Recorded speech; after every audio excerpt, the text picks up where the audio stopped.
좋은 아침입니다. 오늘은 빌닷의 두 번째 말입니다. 욥기 18장 1절로 2절에 수아 사람 빌닷이 대답하여 이르되 너희가 어느 때에 가서 말의 끝을 맺겠느냐 깨달으라. 그 후에야 우리가 말하리라.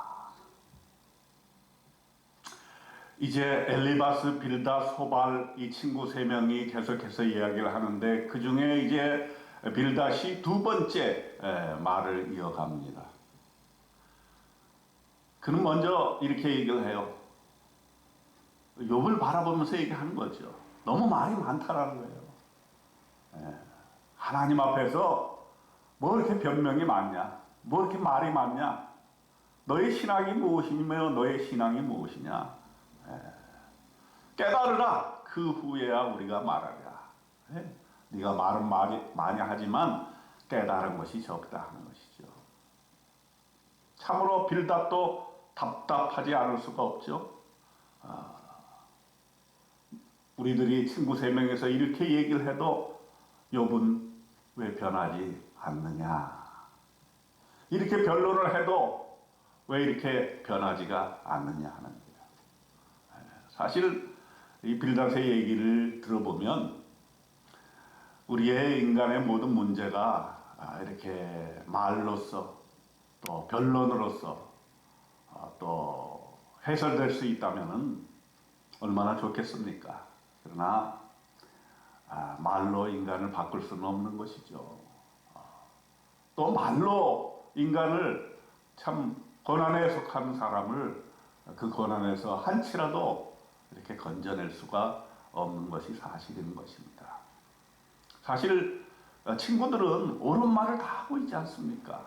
또 신앙인으로서 자기의 올바른 자기 신앙에 대해서 얘기를 하고 있는 거예요. 이 고난이라고 하는 것은 거저 오는 것이 아니라 모든 너의 죄 때문에 오는 거다. 너의 허물 때문에 오는 거다. 이렇게 얘기를 하는데 욥은 그 말이 마땅치가 않은 거죠. 자기도 아프지 않았을 때, 재산이 있을 때, 살만할 때는 그렇게 생각을 했다는 거예요. 그러나 내 재산을 다 잃어버리고 자식들도 다 잃어버리고 마지막 남은 내 건강까지 다 잃어버리게 되었을 때에 나의 신앙이, 나의 깨달음이 달라졌다는 것이 바로 욥의 주장이 아니겠습니까? 그런데도 빌닷은 계속해서 욥에 대해서 이렇게 얘기를 합니다. 울분을 터뜨리며 자기 자신을 찢는 사람아. 누구를 얘기합니까? 욥을 얘기합니다. 너 때문에 땅이 버림을 받겠느냐? 바위가 그 자리에서 옮겨지겠느냐? 이렇게 얘기를 하고 있습니다. 너 때문에 땅이 버림을 받겠느냐? 너의 고난, 그건 아무것도 아니다라는 거죠. 사실 우리가 고난을 당하게 되고 몸이 아파 보면은 뭐 주변의 가족들이 위로를 하고 친구들이 위로를 합니다만은 그 아픈 당사자의 입장에서는 사실은 그것이 큰 효험을 발휘하기 힘듭니다. 자기 자신이 고통을 당할 때는 그 고통이 가장 커 보이는 것이 우리 인간사 아니겠습니까?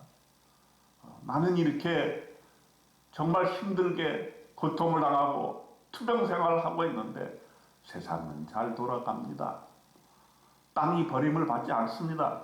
바위가 그 자리에서 옮겨지는 그런 일은 없습니다.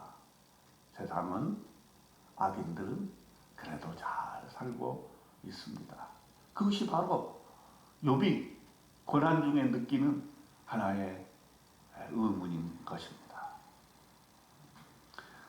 그런데 빌닷은 그런 욥의 심정을 헤아리지 아니하고 계속해서 옳은 말을 합니다. 권선징악, 인과응보, 우리가 기본적으로 알고 있는 모든 생각들을 뿜어냅니다. 악인은 어떻게 되는가? 악인의 빛은 꺼지고 그의 불꽃은 빛나지 않을 것이요, 그의 장막 안에 빛은 어두워지고 그 위에 등불은 꺼질 것이요, 그의 활기찬 걸음이 피곤하여지고 그가 마련한 꾀에 스스로 빠질 것이고 이는 그의 발이 그물에 빠지고 올가미에 걸려들며 그의 발 뒤꿈치는 덫에 치이고 그의 몸은 올무에 얽힐 것이며 그를 잡을 덫이 땅에 숨겨져 있고 그를 빠뜨릴 함정이 길목에 있으며 악인들은 결국 멸망할 수밖에 없다. 이것은 아주 정통적인 신앙의 고백이죠. 또 일반 사람들도 그렇게 생각해요. 악은 반드시 심판을 받는다. 또 고난당한 사람이 있다면 그 사람은 반드시 이유가 있을 것이다. 이렇게 생각을 하게 되죠.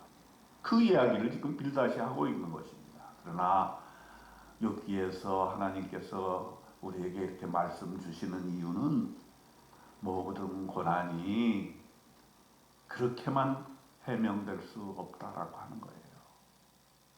여러분, 이 욥기를 읽으면서 고난 중에 있는 분들을 더 잘 이해를 할 수 있으라고 생각이 듭니다. 고난이 정말 내 죄 때문에 왔습니까? 물론 그럴 수 있습니다. 고난이 정말 내 허물 때문에만 왔습니까? 물론 그럴 수 있죠. 그러나 모든 것을 다 그것으로만 해명할 수 없습니다. 왜냐하면 악한 사람들도 건강하게 잘 살고 있고 내가 보았을 때 정말 하나님 앞에 죄를 많이 저지르는 사람들도 건강하게 부유하게 잘 살고 있는데 왜 하나님은 나에게만 이런 고통을 주시는가?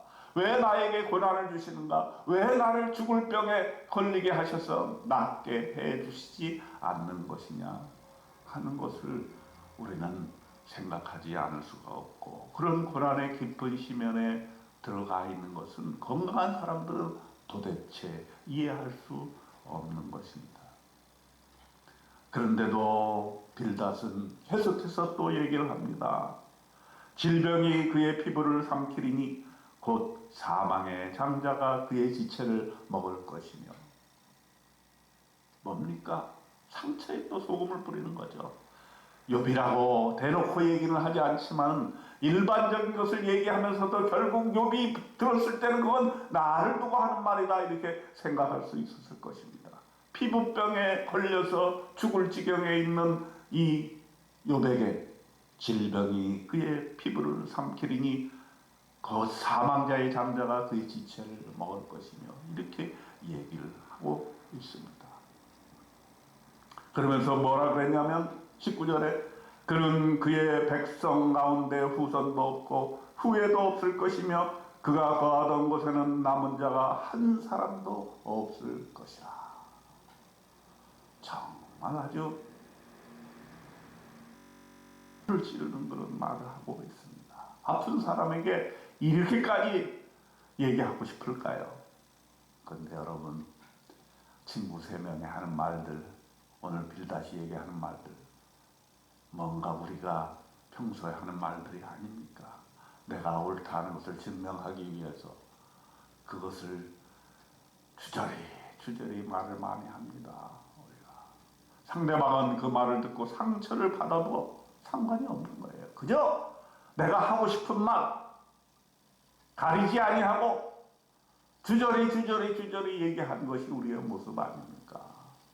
그걸 듣는 사람에게 어떻게 들려질 것이라 하는 생각을 한 번도 깊이 해본 적이 없지 않습니까? 빌닷은 정말 옳은 말을 하고 있는 거죠. 너에게는 남은 자가 하나도 없을 것이라. 긴 병, 장사가 없습니다. 자녀들도 지쳐서 떨어집니다. 위로하는 친구들도 지쳐서 떨어집니다. 긴 병이 오게 될 때, 고난이 나를 엄습해 올 때, 처음에는 나를 도와준다고 얘기를 하지만은 결국은 다 나가 떨어집니다. 그래서 남은 자가 한 사람도 없을 것이라 라고 얘기하는 빌닷의 얘기는 옳은 얘기지요. 우리 현실을 그대로 얘기하는 얘기입니다. 여러분, 우리에게 고난이 닥쳐왔을 때 사람들이 우리에게서 떠나갑니다. 그것도 또 하나의 고통일 수 있습니다. 하지만 여러분 생각해 보세요. 우리가 고난 중에 있을 때 누구를 의지합니까? 우리 믿는 사람들에게 있어서 바로 이 점이 중요한 것입니다. 사람을 의지하고 사람의 위로를 바라야 되겠습니까? 아니면 하나님 앞에 울부짖고 하나님의 바람과 하나님의 위로하심을 우리가 기대하고 소망하고 그 끈을 붙잡고 나아가야 되겠습니까? 나에게 있어서 이 고난은 정말 커 보이지만 다른 사람은 일상생활에 너무나도 잘하고 있는 것이 사실 아닙니까? 나에게는 관심이 전혀 없는 것 같고 세상은 잘도 돌아갑니다. 뿐만 아니라 내 곁에 있던 사람들도 고난이 계속되고 지속이 되면 병이 깊어지게 되면 다 떠나가게 됩니다. 이것이 사람의 일이라 하는 것을 욥기 18장은 우리에게 분명히 각인시켜 주는 것입니다. 그러므로 우리가 해야 될 일은 뭡니까? 특히 믿음의 사람이 해야 될 일은 뭡니까? 하나님 앞에 나아가는 겁니다. 하나님의 위로만을 생각해야 됩니다. 하나님이 지금 침묵하고 계시지만 견디고 인내하고 나아가다 보면 반드시 하나님께서 좋은 결말을 나에게 주실 것이다 하는 사실을 믿고 오늘 하루도 승리하고 견디어 나가는 저와 여러분 되시기를 주님의 이름으로 축원드립니다. 아멘.